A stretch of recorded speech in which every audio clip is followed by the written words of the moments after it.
Our story today is called To Build a Fire. It was written by Jack London. Here is Harry Monroe with the story.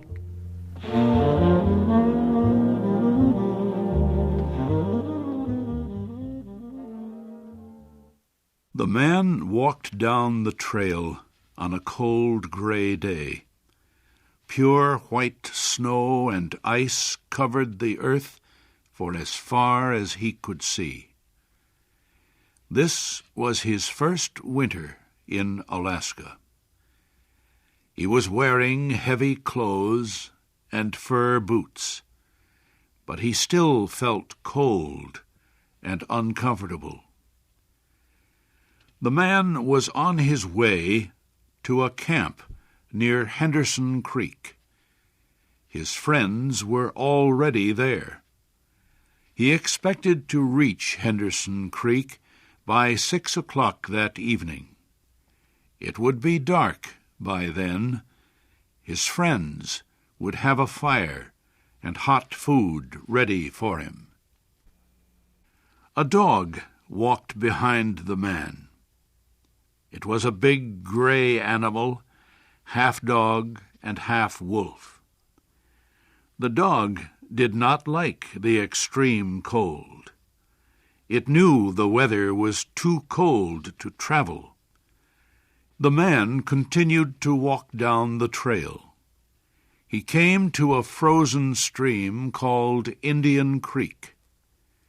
He began to walk on the snow-covered ice. It was a trail that would lead him straight to Henderson Creek and his friends. As he walked, he looked carefully at the ice in front of him. Once he stopped suddenly, and then walked around a part of the frozen stream. He saw that an underground spring flowed under the ice at that spot. It made the ice thin. If he stepped there, he might break through the ice into a pool of water. To get his boots wet in such cold weather might kill him. His feet would turn to ice quickly. He could freeze to death. At about 12 o'clock, the man decided to stop to eat his lunch. He took off the glove on his right hand. He opened his jacket and shirt and pulled out his bread and meat. This took less than 20 seconds, yet his fingers began to freeze. He hit his hand against his leg several times until he felt a sharp pain. Then he quickly put his glove on his hand.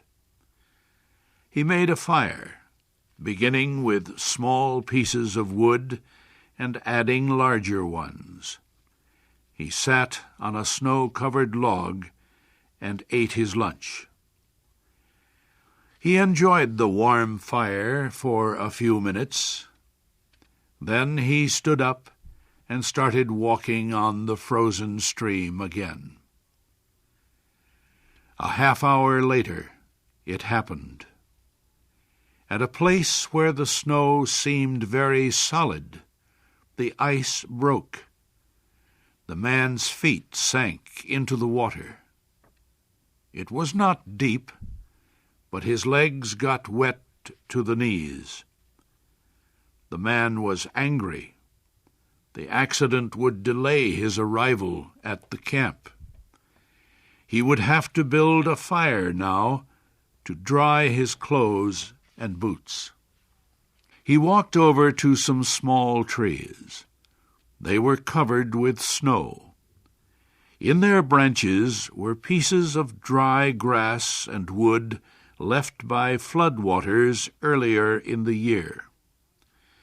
He put several large pieces of wood on the snow under one of the trees. On top of the wood, he put some grass and dry branches.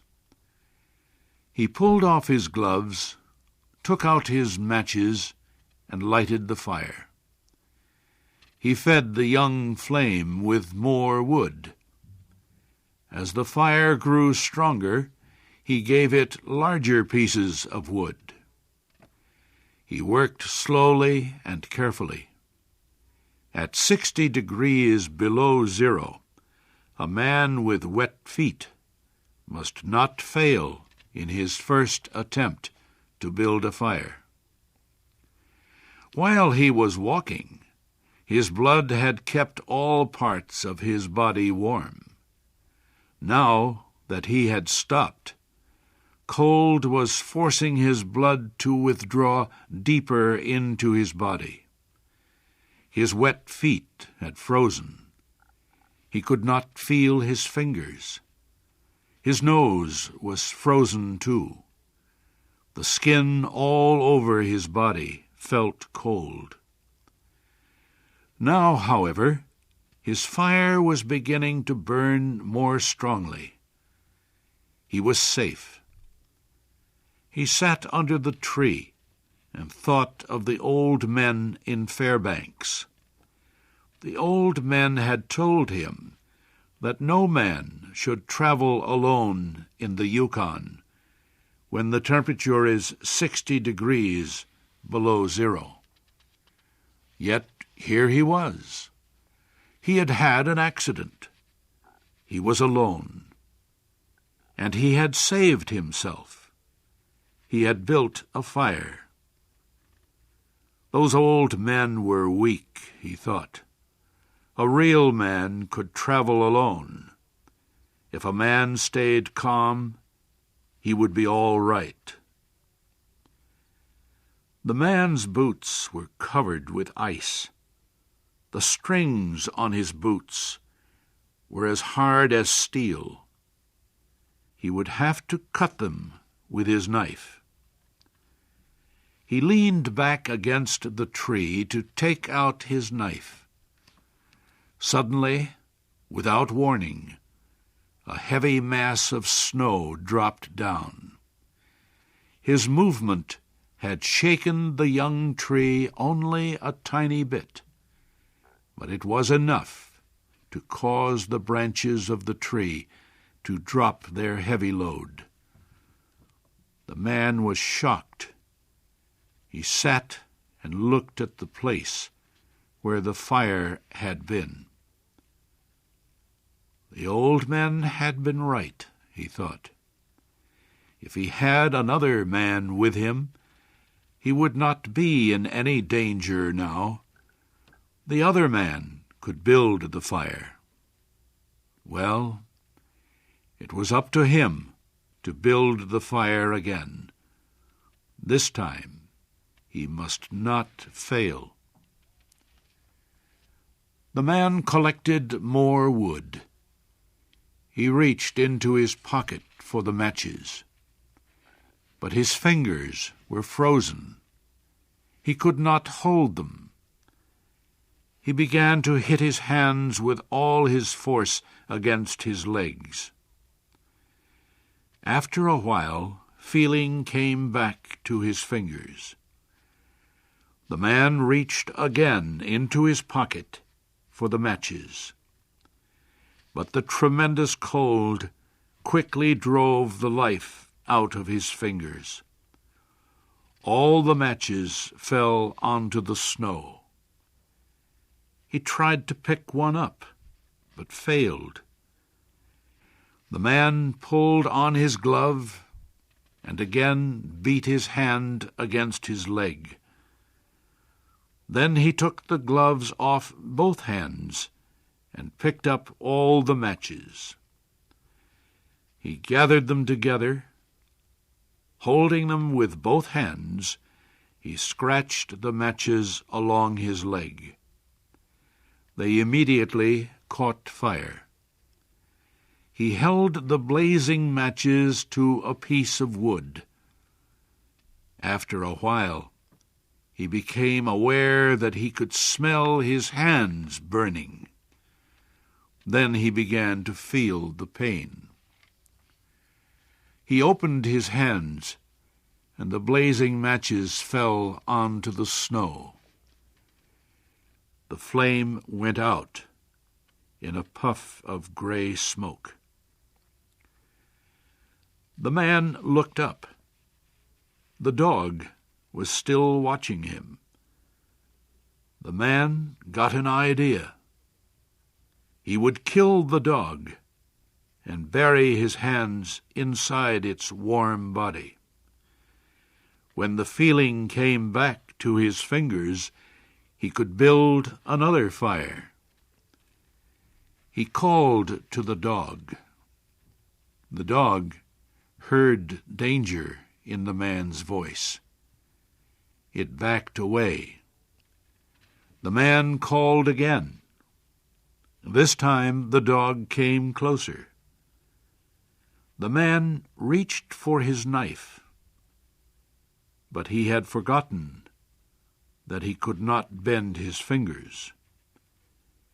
He could not kill the dog because he could not hold his knife.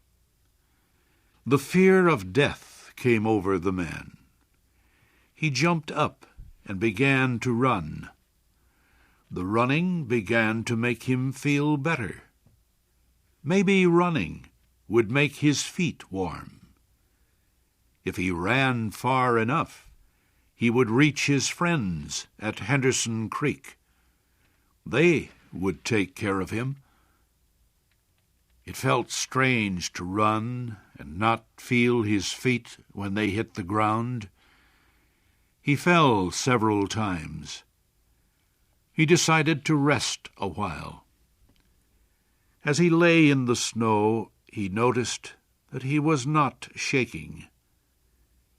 He could not feel his nose, or fingers, or feet. Yet he was feeling quite warm and comfortable.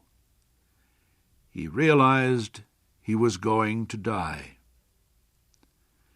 Well, he decided he might as well take it like a man. There were worse ways to die. The man closed his eyes and floated into the most comfortable sleep he had ever known. The dog sat facing him, waiting. Finally, the dog moved closer to the man and caught the smell of death. The animal threw back its head. It let out a long, soft cry to the cold stars in the black sky. And then it turned and ran toward Henderson Creek, where it knew there was food and a fire.